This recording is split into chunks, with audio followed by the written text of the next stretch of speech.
नमस्कार। आपके अपने चैनल दिव्य दृष्टि में स्वागत है। काशी, जिसे आज वाराणसी के नाम से जाना जाता है, अपनी सुबह की गंगा आरती और संकरी गलियों के लिए मशहूर है। लेकिन इसके इतिहास में ऐसे रहस्य छिपे हैं जो सुनने वालों के रोंगटे खड़े कर देते हैं। यह कहानी उसी काशी की है जहां शिव स्वयं अपने भक्तों से कहते हैं कि मुझे ढूंढने की जरूरत नहीं, मैं तो यही हूँ, बस सही नजर चाहिए। ये तब की बात है जब मुगल बादशाह औरंगजेब ने काशी विश्वनाथ मंदिर को तोड़वाकर वहां मस्जिद बनवा दी। पूरे शहर में अफरातफरी मच गई। लोग सोचने लगे कि क्या शिव जी हमेशा के लिए काशी छोड़कर चले गए। असल रहस्य तब शुरू हुआ जब एक बुजुर्ग पुजारी भोलानाथ ने अपने सपने में भगवान शिव के दर्शन किए। शिव मुस्कुराते हुए बोले कि मंदिर गया है, मैं नहीं। मेरी पहचान न किसी भवन में है, न किसी मूर्ति में, बल्कि भक्तों के दिलों में है। लेकिन अगर चाहो तो मेरी परीक्षा ले सकते हो। अगली सुबह भोलानाथ ने अपना सपना शिष्यों को सुनाया। कुछ ने इसे शिव की माया माना, लेकिन भोलानाथ ने ठान लिया कि वह इस रहस्य का उत्तर ढूंढेंगे। उन्होंने काशी की गलियों में हर किसी से पूछा कि क्या उन्होंने शिव को देखा है। किसी ने कहा कि शिव गंगा किनारे मछुआरों के साथ हंसी मजाक कर रहे थे, तो किसी ने कहा कि वे अब काशी छोड़ चुके हैं। मगर भोलानाथ का उत्साह कम नहीं हुआ। एक रात जब वह मंदिर के खंडहर में ध्यान कर रहे थे, तब एक अजीब घटना घटी। एक साधु आया जिसकी जटाएं गंगा की लहरों जैसी लंबी थीं और आंखें अग्नि की तरह चमक रही थी। उसने हंसते हुए पूछा, कहानी सुनोगे शिव की? भोलानाथ ने उत्सुकता से हामी भर दी। साधु ने बताया कि जब औरंगजेब ने मंदिर तोड़वाया तो शिव ने गंगा से कहा कि मंदिर तो फिर बन जाएगा, लेकिन अगर भक्तों का विश्वास टूट गया तो काशी का क्या होगा? गंगा ने उत्तर दिया कि कुछ ऐसा करना होगा जिससे औरंगजेब भी चकित रह जाए। साधु ने रहस्य खोलते हुए बताया कि मंदिर का मुख्य शिवलिंग आज भी वहीं मौजूद है, लेकिन आम लोगों की आंखों से छिपा हुआ है। हर रात शिव स्वयं वहां आते हैं और गंगा के साथ भस्म आरती करते हैं। ये सुनकर भोलानाथ की आंखें भर आईं और ये कहानी पूरे काशी में आग की तरह फैल गई। हर कोई जानना चाहता था कि क्या शिवलिंग सच में अभी भी वहीं है। इस दौरान एक और अद्भुत घटना घटने लगी। गंगा किनारे के नाविकों ने दावा किया कि हर अमावस्या की रात गंगा के पानी पर एक रहस्यमयी प्रकाश दिखता है, मानो कोई शिव की आरती कर रहा हो। गांव के बुजुर्गों का मानना था कि ये स्वयं शिव का संकेत है, जो दिखा रहे हैं कि काशी को नई ऊंचाइयों तक ले जाना है। दिल्ली में औरंगजेब के दरबार में भी अजीब घटनाएं हो रही थीं। एक रात उसने सपना देखा कि एक लंबी जटाओं वाला साधु उसके सिंहासन के पास आकर कहता है, तुमने मंदिर तो तोड़ दिया, लेकिन शिव को नहीं। तुम्हारा समय पूरा हो चुका है। औरंगजेब अचानक जाग गया और दरबारियों से पूछा कि क्या शिव वास्तव में अभी भी काशी में है। दरबारी चुप रहे, क्योंकि काशी में शिव से जुड़े चमत्कारों की कहानियां पूरे हिंदुस्तान में फैल चुकी थी। इधर भोलानाथ ने लोगों को संगठित करना शुरू कर दिया। उन्होंने कहा कि काशी को फिर से शिव की नगरी बनाना है। मंदिर के खंडहरों में खुदाई शुरू हुई। लोग जुटे, श्रमदान हुआ और फिर वो क्षण आया जब खुदाई में पुराने शिवलिंग का आधार मिला। जैसे ही शिवलिंग प्रकट हुआ, पूरे काशी में हर हर महादेव का गूंज उठा। लोगों की आंखों में आंसू थे। ये भक्ति और विश्वास की सबसे बड़ी जीत थी। जब ये खबर औरंगजेब तक पहुंची तो वो और भी बेचैन हो गया। उसने दोबारा काशी पर हमला करने की योजना बनाई, लेकिन जब उसकी सेना काशी के पास पहुंची तो एक भयानक तूफान आया। आसमान में बिजली गिरी और सेना ने हार मान ली। इसके बाद औरंगजेब ने काशी के विषय में कुछ भी न बोलने का फैसला किया। इतिहासकार कहते हैं कि यह शिव की माया थी। इस घटना के बाद काशी के एक नए युग की शुरुआत हुई। मंदिर का पुनर्निर्माण हुआ और शिवलिंग को उसी स्थान पर स्थापित किया गया जहां वह पहले था। गंगा की आरती और काशी के भक्ति गीतों ने पूरे भारत को एकता का संदेश दिया।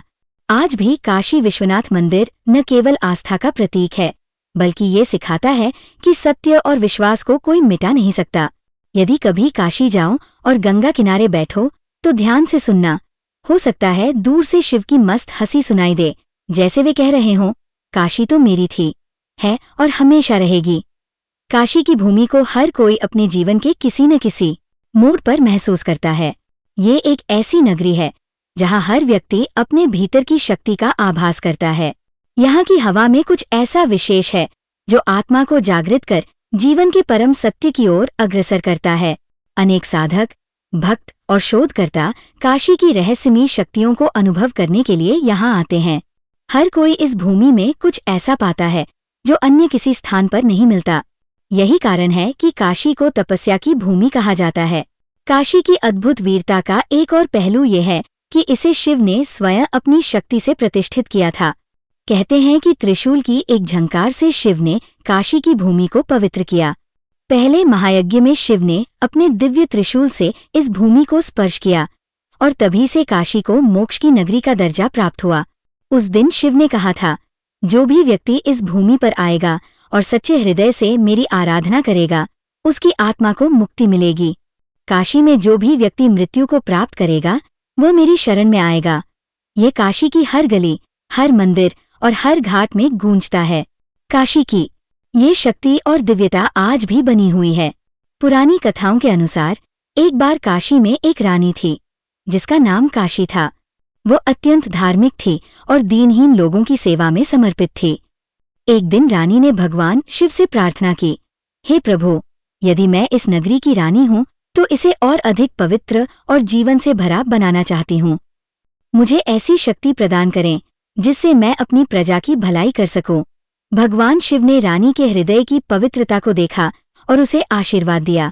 वे बोले, तुम्हारा हृदय सच्चा है रानी। तुम्हारी सेवा और समर्पण का परिणाम ये होगा कि तुम्हारी नगरी ही काशी कहलाएगी। यहाँ का हर कण तुम्हारे दिव्य कार्यों का गवाह बनेगा। शिव के आशीर्वाद से रानी काशी ने नगरवासियों के जीवन को सुधारने का कार्य शुरू किया। उसने नगर के हर व्यक्ति को सत्य, प्रेम और शांति का पाठ पढ़ाया। धीरे धीरे ये भूमि ऐसी बन गई जहाँ जीवन और मृत्यु के बीच का अंतर समाप्त हो गया। काशी की भूमि हर व्यक्ति को कुछ न कुछ नया सिखाती है। यहाँ की हर गली, हर रास्ता और हर मंदिर जीवन के किसी न किसी पहलू का प्रतीक है। काशी का सबसे बड़ा उपहार ये है कि यहाँ आने वाला हर व्यक्ति शांति की ओर बढ़ता है और अपने भीतर की आस्था व विश्वास को पहचानता है। यहाँ आने वाला कोई भी व्यक्ति अपने जीवन के उद्देश्य को समझने लगता है। काशी की हर यात्रा आत्मा की गहरी यात्रा होती है, जहाँ व्यक्ति को अपने जीवन के वास्तविक अर्थ का बोध होता है। शिव के इस दिव्य धाम में हमें ये सिखाया जाता है कि मृत्यु केवल एक रूपांतरण है, न कि समाप्ति। काशी में मृत्यु को प्राप्त करने वाला व्यक्ति शिव में समाहित हो जाता है और फिर अनंत ब्रह्मांड के साथ एकाकार हो जाता है। जब तक तुम अपने भीतर की शांति को नहीं पहचानोगे, तब तक मोक्ष के मार्ग पर आगे नहीं बढ़ सकते। काशी में आकर तुम आत्मा की गहराइयों को महसूस कर सकते हो, क्योंकि यहाँ हर कदम पर एक नया ज्ञान छुपा हुआ है। अंततः काशी का वास्तविक संदेश यही है कि जीवन का उद्देश्य आत्मा की यात्रा है और यह यात्रा केवल सत्य, भक्ति और प्रेम से ही पूरी होती है। काशी में आने से हर व्यक्ति को ये समझ में आता है कि जीवन और मृत्यु का कोई स्थिर स्वरूप नहीं है, बल्कि यह एक निरंतर प्रक्रिया है जो आत्मा की शुद्धता की ओर अग्रसर होती है। जो व्यक्ति अपने जीवन के हर कार्य में सत्य और प्रेम को देखता है, वही काशी में सच्चे मोक्ष को प्राप्त करता है। काशी के मंदिर, घाट और गंगा के किनारे यही सिखाते हैं कि यदि जीवन शुद्ध है तो मृत्यु का कोई भय नहीं होता। काशी में शिव की लीला अनंत है। यहाँ की हर गली, हर घाट और हर मंदिर अपने भीतर एक अनसुनी कहानी समेटे हुए है। इन्हीं कहानियों के बीच एक और चमत्कार की चर्चा काशीवासियों में हमेशा होती है। कहते हैं कि काशी में एक अदृश्य शिव मंदिर भी है जो केवल उन भक्तों को प्रकट होता है जिनकी आत्मा शिव से पूर्णतः जुड़ी होती है। ये मंदिर मुक्तेश्वर महादेव के नाम से जाना जाता है। प्राचीन कथाओं के अनुसार ये मंदिर स्वयं शिव ने स्थापित किया था। जब पृथ्वी पर असत्य, अहंकार और अज्ञान बढ़ने लगा तो शिव ने कहा कि वे एक ऐसा स्थान बनाएंगे जहां केवल सत्य और भक्ति का वास होगा। ये स्थान हर उस आत्मा को मुक्ति देगा जो सच्चे मन से इसे खोजेगी। परंतु इस मंदिर के दर्शन केवल उन्हीं को होते हैं जिन्होंने अपना जीवन सत्य, भक्ति और सेवा को समर्पित कर दिया हो। एक साधारण किसान माधव, जिसने अपना संपूर्ण जीवन दूसरों की सेवा और शिव की भक्ति में समर्पित किया था, गंगा किनारे ध्यान में लीन था। वह अपने जीवन से संतुष्ट और पूर्ण शांति में था। अचानक उसे गंगा की लहरों के बीच एक अनोखी आवाज सुनाई दी, माधव, तुम्हारी भक्ति ने तुम्हें हमारे पास बुलाया है। अब वो समय आ गया है जब तुम मुक्तेश्वर महादेव के दर्शन करोगे। माधव ने उस आवाज का अनुसरण किया। गंगा की लहरों के बीच उसे एक रहस्यमयी सीढ़ी दिखाई दी, जो जल के भीतर उतर रही थी। बिना किसी संकोच के उसने सीढ़ियों की ओर कदम बढ़ाया। जैसे ही वो नीचे पहुंचा, उसने जो देखा वो उसकी कल्पना से परे था। एक विशाल शिवलिंग दिव्य प्रकाश से चमक रहा था। मंदिर के चारों ओर एक अद्भुत आभा थी, मानो ये स्थान स्वर्ग से भी अधिक पवित्र हो। माधव शिवलिंग के समक्ष घुटनों के बल बैठ गया। उसकी आंखों से अश्रुधारा बह निकली। उसने कहा, हे भोलेनाथ, मैं आपकी इस लीला को समझने में असमर्थ हूं। ऐसा क्या था जो मुझे ये सौभाग्य प्राप्त हुआ? शिव की दिव्य वाणी गूंजी, माधव, तुमने अपना जीवन निस्वार्थ सेवा में बिताया है। यही तुम्हारी सबसे बड़ी भक्ति थी। यही तुम्हें इस पवित्र स्थान तक ले आई है। शिव का आशीर्वाद पाकर माधव जब वापस लौटा तो वो पहले से अधिक शांत और प्रसन्न था। उसने किसी से इस मंदिर की बात नहीं की, परंतु उसके चेहरे की शांति ने सभी को प्रभावित किया। काशीवासियों का मानना है कि मुक्तेश्वर महादेव का मंदिर केवल उन्हीं को दिखाई देता है जिन्होंने अपने जीवन को भक्ति, सच्चाई और सेवा के लिए समर्पित कर दिया है। ये कथा सिखाती है कि शिव को खोजने के लिए किसी विशेष स्थान या समय की आवश्यकता नहीं है। शिव तो हर आत्मा के भीतर है, बस उन्हें भक्ति और कर्म से जागृत करना होता है। उत्सव के बाद काशी के लोग और भी अधिक जोश और भक्ति से भर गए। हर घाट, हर मंदिर और हर गली शिव और गंगा की महिमा से गूंज उठी। लेकिन काशी का एक और रहस्य ये था कि हर पीढ़ी में कोई न कोई ऐसा व्यक्ति अवश्य होता था जो शिव से जुड़े किसी चमत्कार का साक्षी बनता। एक बार काशी में गौरी नाम की एक युवा लड़की अपनी माँ के इलाज के लिए व्याकुल थी। उसके पास धन नहीं था और वैद्य भी जवाब दे चुके थे। उसने गंगा किनारे बैठकर रोते हुए कहा, हे भोलेनाथ, आपने सबकी सुनी है, क्या मेरी माँ को बचाने का कोई उपाय नहीं? गंगा की लहरें शांत थी, रात का अंधकार गहरा रहा था। तभी एक साधु वहां आया और बोला, तुम्हारी पुकार व्यर्थ नहीं जाएगी। गंगा मैया और शिव तुम्हारी सुन चुके हैं। कल सुबह मंदिर जाकर अपनी प्रार्थना को गंगा जल के साथ शिवलिंग तक पहुंचाओ और फिर सब शिव पर छोड़ दो। गौरी ने वैसा ही किया। उसने सच्चे मन से प्रार्थना की और शिवलिंग पर गंगा जल अर्पित किया। जब वो घर लौटी तो उसकी माँ ने पहली बार राहत की सांस ली। धीरे धीरे, बिना किसी औषधि के, उसकी माँ स्वस्थ होने लगी। ये देखकर गौरी समझ गई कि शिव केवल चमत्कार नहीं करते, बल्कि वे विश्वास और भक्ति को अपनी शक्ति से जोड़ते हैं। इस घटना के बाद काशी के संतों ने निर्णय लिया कि मंदिर के द्वार हर किसी के लिए सदैव खुले रहेंगे, चाहे वह गरीब हो, पीड़ित हो या किसी भी जाति का हो। काशी विश्वनाथ मंदिर को संपूर्ण मानवता का मंदिर घोषित किया गया। इससे पूरे भारत को ये संदेश मिला कि शिव केवल विशेष भक्तों के नहीं, बल्कि हर उस व्यक्ति के हैं जो अपने जीवन में उन्हें महसूस करना चाहता है। एक रात गंगा किनारे ध्यान में लीन एक वृद्ध संत ने जल की लहरों में एक दिव्य संदेश सुना। काशी केवल शिव की नहीं, ये हर उस व्यक्ति की है जो यहाँ आकर स्वयं को खोजता है।